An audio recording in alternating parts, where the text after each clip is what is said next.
नमस्कार, माझं नाव सायली. युगांधर न्यूज मध्ये आपले स्वागत आहे. चला जाणून घेऊया ताज्या घडामोडी. ताज्या घडामोडीसाठी युगांधर न्यूजला सबस्क्राईब करा आणि बेल आयकॉनवर क्लिक करा. धन्यवाद. उल्हासनगरमध्ये आगामी होळी आणि धुलीवंदन सणाच्या पार्श्वभूमीवर हिललाईन पोलीस स्टेशनच्या वतीने महत्त्वाची बैठक आयोजित करण्यात आली. या बैठकीत शहरातील प्रतिष्ठित नागरिक, व्यापारी, नगरसेवक तसेच विविध सोसायट्यांचे पदाधिकारी उपस्थित होते. उल्हासनगरमधील हिललाईन पोलीस स्टेशन हद्दीत शांतता आणि कायदा सुव्यवस्था कायम राहावी यासाठी पोलिसांनी पुढाकार घेतला आहे. आगामी धुलीवंदन सण शांततेत आणि उत्साहात पार पडावा यासाठी सर्व नागरिकांना मार्गदर्शन करण्यात आले.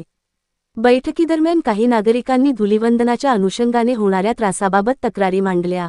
विशेषतः लहान मुलांकडून नागरिकांवर जबरदस्तीने रंग टाकणे, पाण्याचे फुगे फेकणे यासंदर्भात चिंता व्यक्त करण्यात आली. यावर उपाययोजना म्हणून होळी आणि धुलीवंदन दरम्यान शहरातील विविध ठिकाणी नाकाबंदी करण्यात येणार असल्याची माहिती पोलिसांकडून देण्यात आली. तसेच कायदा मोडणाऱ्यांवर कठोर कारवाई करण्यात येईल असा इशाराही देण्यात आला आहे. हिललाईन पोलीस स्टेशन अंतर्गत शांतता कमिटीची आज बैठक आयोजित करण्यात आली होती. या बैठकीला हिललाईन पोलीस स्टेशनच्या हद्दीतील सर्व प्रतिष्ठित नागरिक, व्यापारी, नगरसेवक असे उपस्थित होते. सर्वांना आगामी होळी, धुलीवंदन आणि रमजानच्या सणाच्या अनुषंगाने शांतता राखण्याचे आणि हे सर्व सण शांततेने आणि सौजन्याच्या वातावरणात पार पाडण्यावर सूचना दिलेल्या आहेत.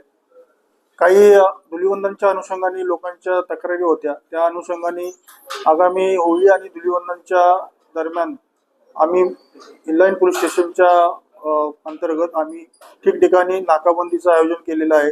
तसंच मी नागरिकांना आपल्या माध्यमातून आवाहन करू इच्छितो की गतवर्षी जो आगामी आपला सण साजरा होणार आहे तो सर्वांनी शांततेने आणि आपल्या सहकार्याने शांततेत पार पाडावा.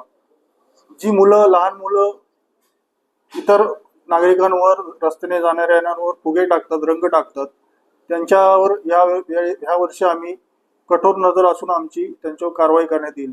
मी सर्व हिललाईन पोलीस स्टेशनच्या अंतर्गत ज्या सोसायट्या आहेत आणि ज्या चाळी आहेत त्यांचे सेक्रेटरी आणि प्रतिष्ठित नागरिक यांना असं आवाहन करतो की आपण आपल्या भागातील जे तरुण मुलं मुली आहेत, शाळा कॉलेजामधले असतील, आपल्या सोसायटीमधील असतील, तर त्यांच्यावर आपण नियंत्रण ठेवून हा सण फक्त आपल्या परिवारामार्फत, मित्रपरिवार आणि आपले कुटुंबीय यांच्यामध्ये साजरा करावा.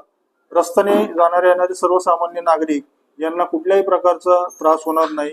एकमेकांवर रंग उधळणे, फुगे मारणे अशा प्रकारचे जर प्रकार निदर्शनास आले तर त्यांच्यावर कठोर कारवाई करण्यात येईल.